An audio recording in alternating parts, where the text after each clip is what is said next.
Their family? Okay, my understanding for Tuskegee was the bad thing. I thought, I could be wrong, okay?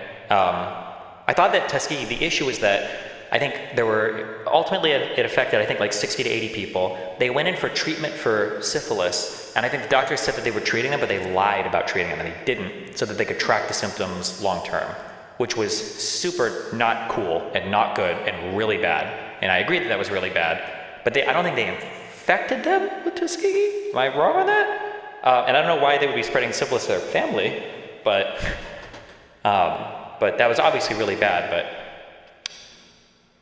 researchers did not collect informed consent, misled the participants, and denied treatments when remedies were readily available. The city did not infect the sorry, there's a second one here. My bad. Dozens of wives and children also became infected. Oh, you know what? Actually, that's what I just said is not true, because I think syphilis can actually be passed through birth. So I guess if somebody was untreated and then they gave it to a spouse and then that spouse got pregnant and then gave birth to a child, that child actually could have syphilis. So no, I guess you could spread it to family members. There are so many professionals on podcasts now saying every mental illness is caused by mitochondrial dysfunctions and gut microbiome issues, and that diet can cure all of these. Yeah, it's always, and they always sell like bullshit ass supplements, and it's like the forbidden knowledge thing. Yeah, metabolic issues is a big one. Vitamin C is always a huge one.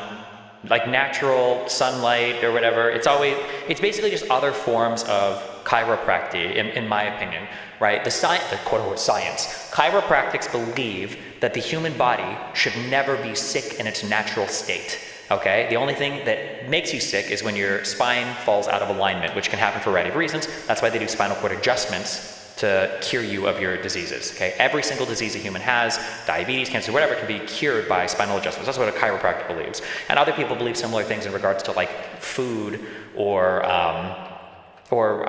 exercise or whatever, where the thing that sucks is that I don't even want to say really there's a degree of truth, because there's not really, but like eating healthier and exercising are good for you, for sure. But also, nobody denies this. Like, no doctor's hiding from you the fact that if you diet and exercise well, that you're gonna live a healthier life. Like no doctors, like you've never gone into a hospital where they're like, man, I've got really bad hypertension, doc, and the doc's like, yeah, I'll keep prescribing your meds, and then you're like, hold on, you keep giving me the medicine for my body, but doc, what if I try diet and exercise? Like, no, doc's like, oh shit, like knock him out. He learned the key. Who taught this motherfucker about diet and exercise? Like, yeah, the doctor's like, yeah, you should definitely do that too. But I know your fat ass ain't doing any exercise, so here's some more heart medication. Again, it's still crazy because he's doing it so openly, and I can't tell if he knows this, like he doesn't trust the CDC. He doesn't trust any of the big pharma. And he's even kind of like in a thinly veiled way, like saying like, if you trust the data, but he does trust it here because he's using it to attack big pharma. And I was like, okay, well, the big pharma was so evil that it let all of these things get through. Why the fuck is the VAERS database even public facing, right? Couldn't you just have the VAERS database be private? You wouldn't know it. There might be databases for all sorts of adverse events in healthcare, car insurance, or whatever else you don't know. Why the fuck is it public? But because it supports his argument here, it's like, well, if we trust it, and we do, because it's showing things that we want it to show us, right? And then there was 13,000, 14,000 deaths? 14,000 according to the VAERS database. Are you familiar with how the VAERS database works? Nope. I am. No, he's not. Do you know who can report to the VAERS database? Everyone. It's a voluntary report system, so it's open. I believe it's, well, I don't, technically when I say everyone, that's not true. This truck is way too big for me. It's anybody that gets a vaccine, I believe, can call their doctor, and then the doctor, I think, is mandated to report it to the database. So the doctors will report it, but any patient can call after you have a vaccine, I believe, to report to the doctor, and then that gets reported to the database. Like, this shit is fucking criminal. That, like, I don't even, and also, I think that it's important to understand, this is not a stupid person. When you listen to people who can rattle shit off like this, these are not stupid people. These are above average intelligent people who've been fucking brainwashed by people like Joe Rogan, or the cretins that he drags onto his disgusting fucking show, or losers like Candace Owens who profits from misery and death and despair, right? These people have been absolutely brainwashed by the current media environment that we live in. It's unhinged. It's absolutely fucking insane. Schools to try to make the vaccine make COVID more deadly. Vaccine immunity is not really a thing because they cannot guarantee it makes anybody immune. There's more side effects from getting a vaccine than to not get a vaccine. The chances of getting illness not vaccinated versus to getting vaccines is a lot higher than somebody that... You think there should be laws against it? I don't know. I think that we should make an aggressive push in the other direction to curb stuff like this. Like, play it a little bit on the dangerous side and then see what we find and then come back to the free speech stuff. I don't know. I thought it'd be, I was actually thinking, I think it'd be interesting, there's no way, I don't know how you could do this, but where in order to stay alive as a news organization or something, like, everybody submits themselves to a pool of, we're news orgs, and you get to like put like a 5-question quiz out that, you know, you have to survey 50 random people that listen to each news thing, and if at the end of these like month or quarter periods, if it's becoming the fact that every single person is failing these quizzes, that you either lose a media license or there's some culpability or you have to have some oversight or something, but like this media environment, we can't survive. This will be the end of our country, of civilization. I don't know, it'll be the end of something. Like we can't survive like this. This is unhinged. I really think you can go down the route of stopping this sort of speech, then just come back when you already have started on that road. I feel like America starts going hard on conspiracies, free speech, then it's gonzo. Well, right now, I would argue this country is already losing essential elements of freedom of speech in the form of loss of due process. Due process is here, I feel retarded saying this, but without due process, you have nothing. You have nothing. No one in this country has anything. No citizens, no visa holders, no LPRs, nobody. Because if a cop can arrest you and take you somewhere without even checking who the fuck you are, none of your freedoms matter. And that's already been greenlit by the current administration. Here's a thing that I hope that Democrats think about, okay? And I'll keep saying this, because apparently the abundant stuff is catching on, and maybe this will osmosis somebody, or other people will come up with this conclusion. After Trump is gone, okay, pretty sure this is true. After Trump is gone, there is going to be a whole bunch of head scratching. There's going to be a, would it be like a Studio Ghibli movie? Like a movie where at the end, like something is cured or some like mind control thing is gone. At Hocus Pocus, when they stop dancing because the witches are killed, where everybody's kind of like standing around scratching their heads and they're like, what the fuck? What the fuck was going on the past 4 years? Because the Trumples are not Republicans. They're not going to move to the Republican Party. There's going to be like Republican voters that will still go back there. There's going to be a whole bunch of people because the Trump stuff is a cult, right? And they're not going to be like, okay, well, now that Trump is gone, I'm going to hop over to Daddy Vance or Elon Musk. That's not going to happen.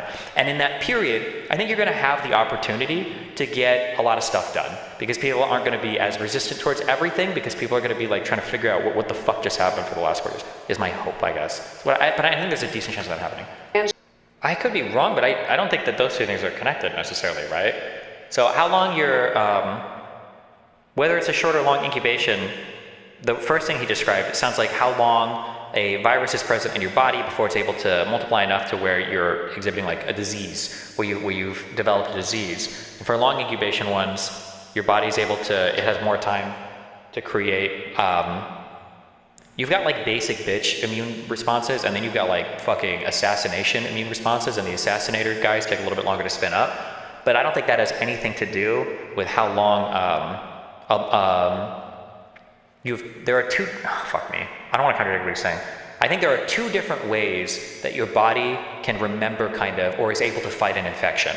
And people fucked this up during COVID because they thought that if you lost one, you didn't have the other. So when you get sick, your body can create, the first thing it does is it sends out like basic bitch shit to like cause inflammation or whatever other bullshit like that. And then in the meantime, I think your body is sending out these little like printer guys to copy the proteins of whatever the virus is that's in your body. And then those guys swim back to your fucking lymph nodes, and then they 3D print like the murderer assassin dudes who are like specialized to bind to those proteins and fuck up the disease.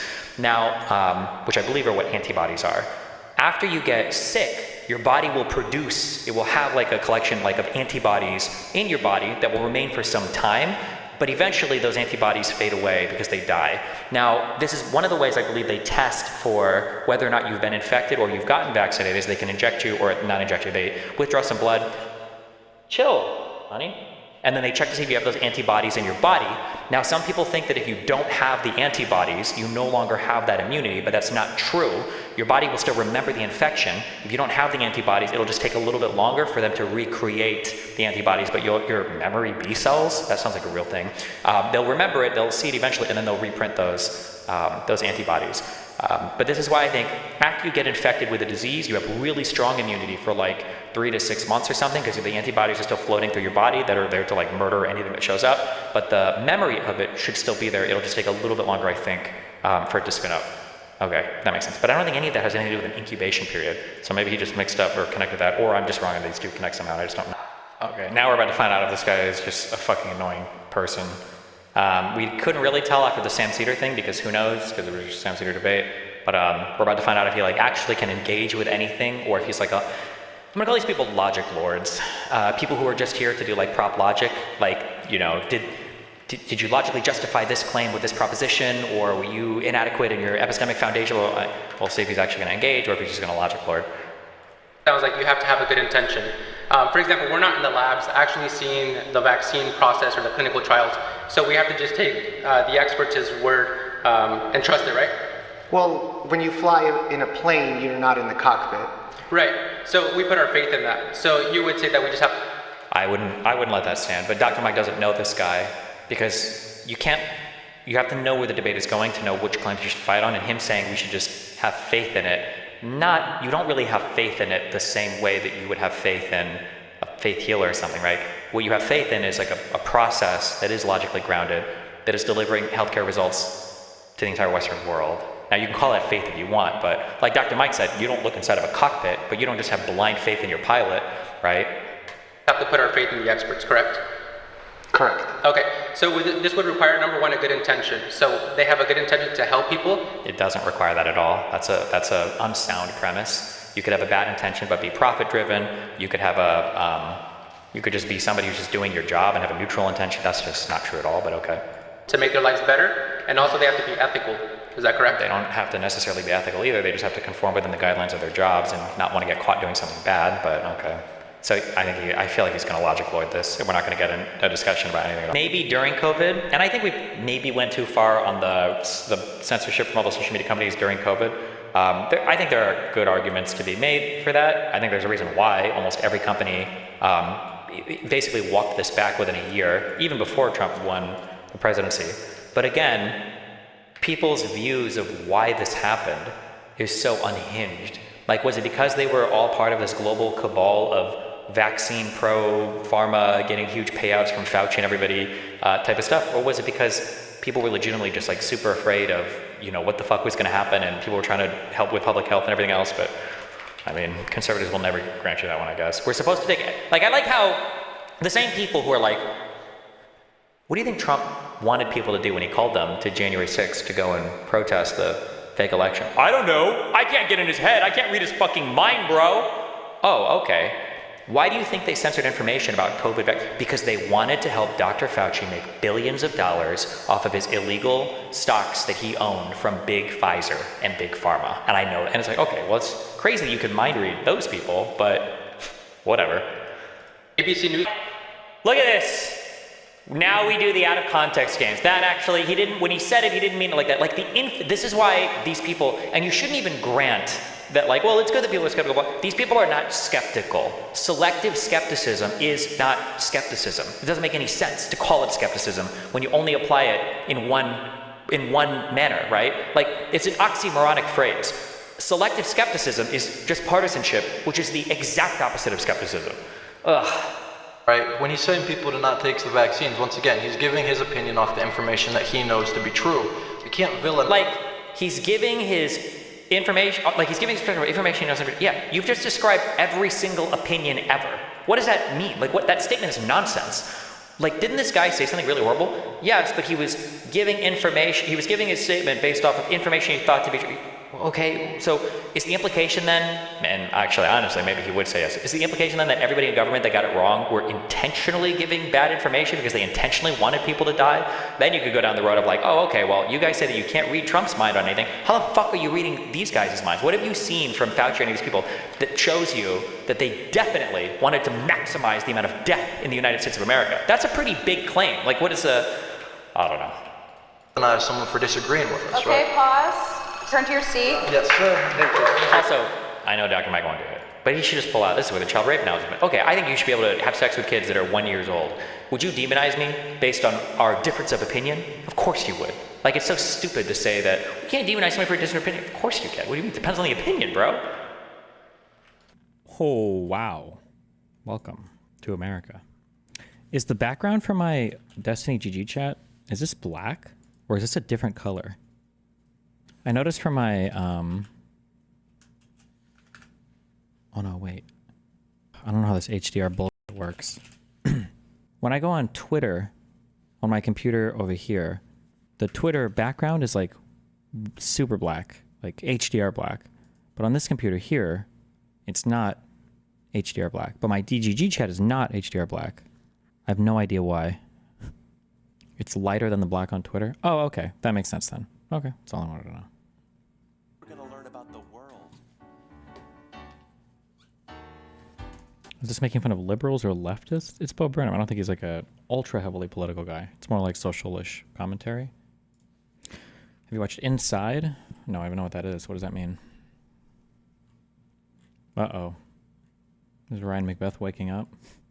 Oh my fucking god. Okay, quick random meme question that no one will be able to answer. Except maybe somebody will be able to answer.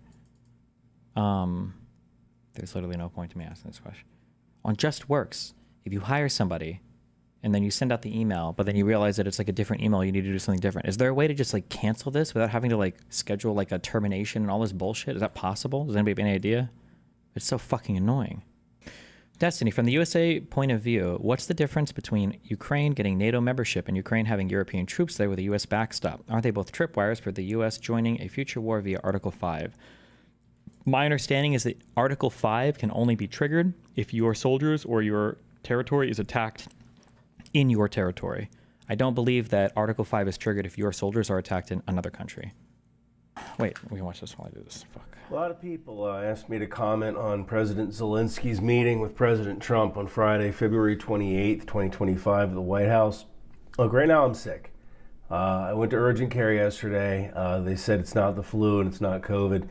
I'm stuffy, I've been coughing, I have a fever, so maybe I have some advanced genetically engineered Romanian freaking rhinovirus that I brought back to me from Europe. Right now I feel like I've been run over by a dump truck. And the fact is that my latest novel, Last Republic, is on deadline. It has to get sent to the editor, so I need to get that done. So I'm going to make this quick because I need to get back in bed and die. I titled this video, Are We the Baddies?, after a sketch from that British show, That Michael and Webb Look. Our caps. The badges on our caps. They've got skulls on them. Are we the baddies? This comes at an interesting time because I was just in Poland and Romania visiting NATO sites and talking with NATO members. One of the sites that I visited was JTEC, or the Joint Analysis and Education Center. Our Joint Analysis Training and Education Center, sorry, I'm still messed up. It is basically a schoolhouse that's founded by NATO, administered by Poland, and run by Ukraine.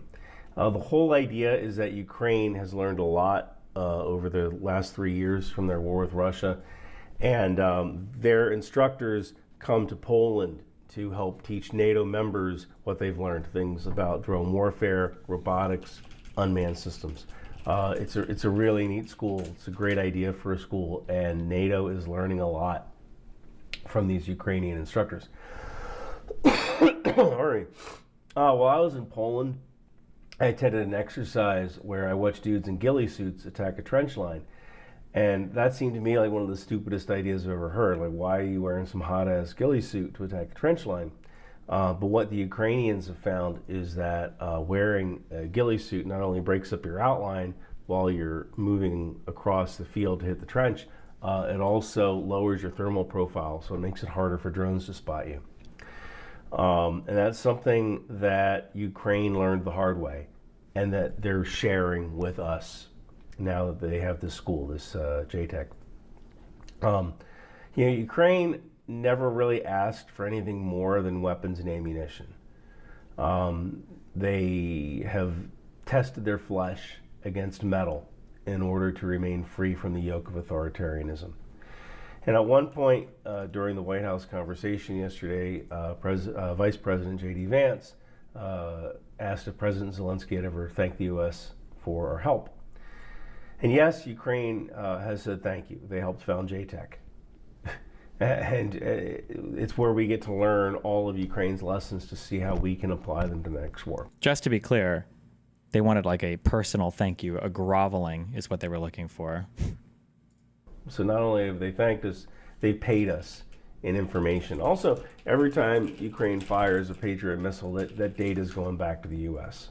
So we've learned a lot on how to do air defense from incoming theater ballistic missiles just from that. The funny thing is that while this conversation in the White House is going on, I believe while the meeting was taking place, there was a funeral in Ukraine for a young American, a former Marine who went to Ukraine to volunteer, and he lost his life in the fighting. His name was Ethan Hurtwreck. And this is how Ukraine says thank you. The real winner in this whole exchange was Russia, who seriously can't believe its luck. I mean, when you are handing content wins to RT, formerly known as Russia Today, you probably need to reevaluate your strategy, right? Kind of the scary thing for me was that my Newsmax colleague, Carl Higbee, posted on Twitter after the exchange saying, America is so back. And while I respect Carl Higbee, I think it's a rather short-sighted view. Mainly because if America is taking the side of Russia in a conflict, it calls into question all American aid.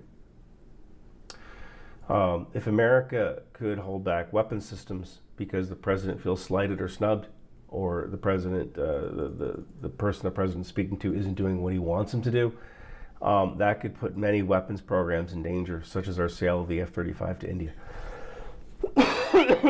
And, he's dying. It's all over, boys. The world will be a better, safer place if India has American weapon systems and with India operating the F-35.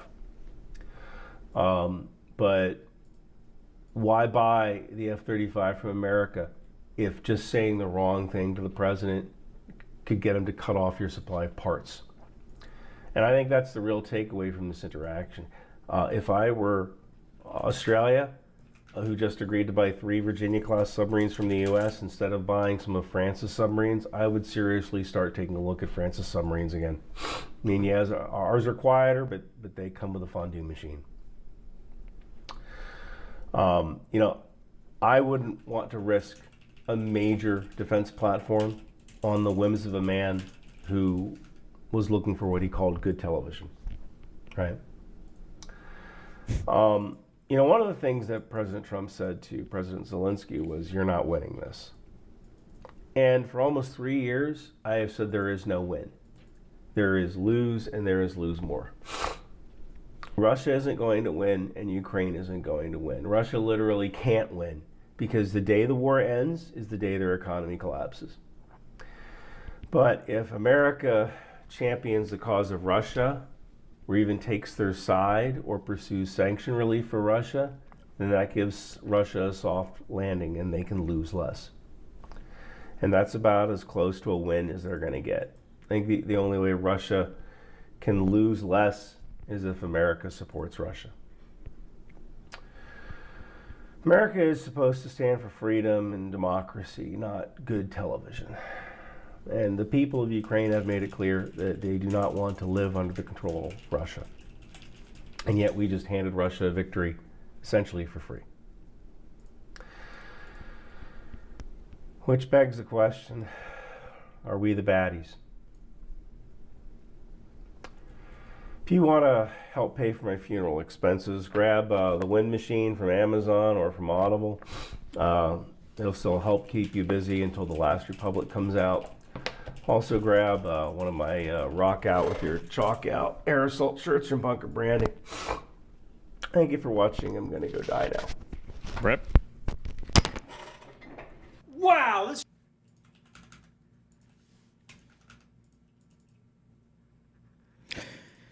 One of the challenges for the next few years is we have to convince the American public, because the administration, it doesn't matter anymore. So like somebody linked this in chat.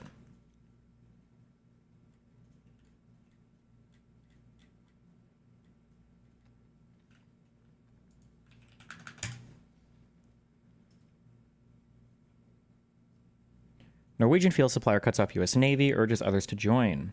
Haltback Bunkers. Haltbach Bunkers, a major Norwegian fuel company, has stopped refueling U.S. Navy vessels and is urging European firms to do the same. Like, for the current admin, this is just a win. Because it means, oh, cool, well, we're just not going to waste money sending our Navy anywhere. We're not going to send them anywhere, and that's fine. But I think you just have to give a bunch of W's to the current administration, and then you have to hope that the American people don't want America to just fully withdraw from the entire world stage.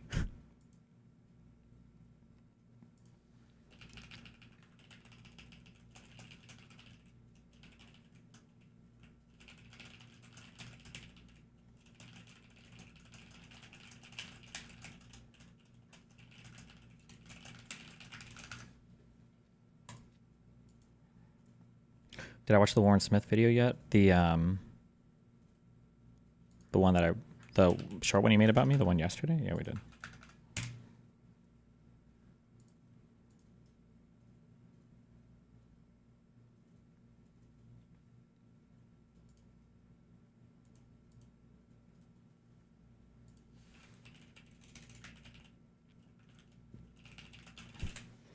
He disrespected the United States of America in its cherished Oval Office. He can come back when he's ready for peace.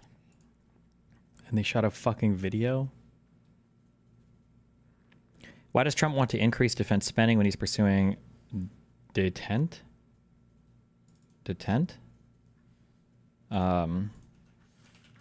With China and Russia?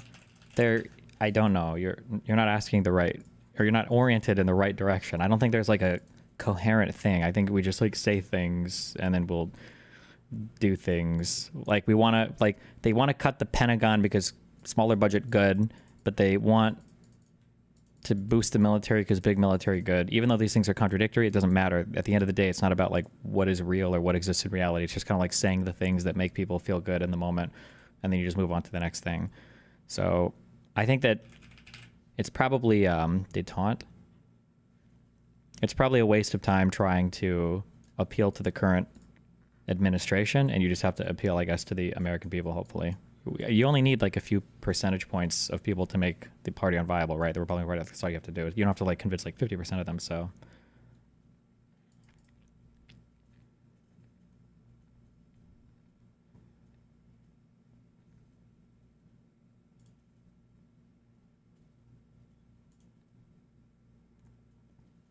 Are you aware of JIT versus AOT compilers? Yeah, but I don't think anybody really uses JIT anymore. The AOT ones are just way more, they're just easier to deploy across an entire network, I think, and have everybody, I don't even know what those mean. Attack on Titan versus JIT. I don't know what either of that is.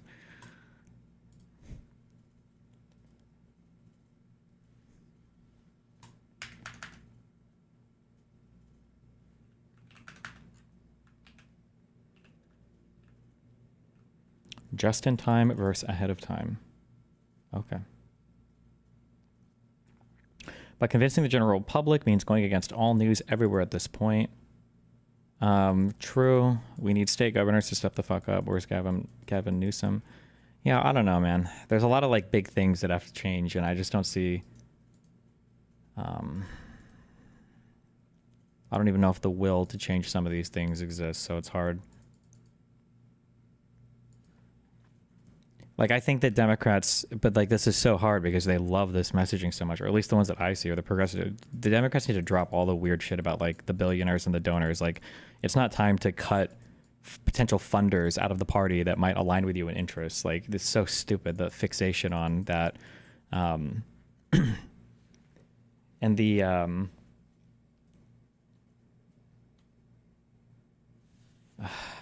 Jesus, I don't know, man. It's a lot of dumb shit. All the left media that doesn't care about actual elections is fucking stupid. The silence from past presidents is the worst. It makes it seem way more normalized. Past presidents typically don't speak on current things. I believe, did Bush not support Trump in 2016 or was it 2020? And that was considered, I think, a pretty big deal that he said that. Like, I think past presidents just typically aren't involved in current politics. It's just like a norm, basically. But I mean, yeah, they should be now for sure.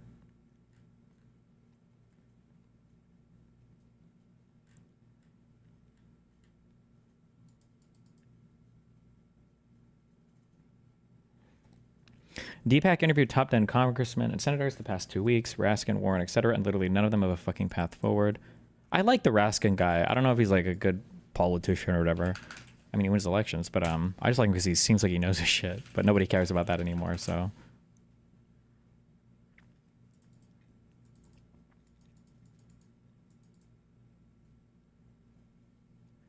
To be fair, Trump did win on that populism shit. It makes sense why leftists want their own populist message. Maybe a little. I don't know why the right is more, but it's more than just the populism though. It's all the crazy shit on top of it.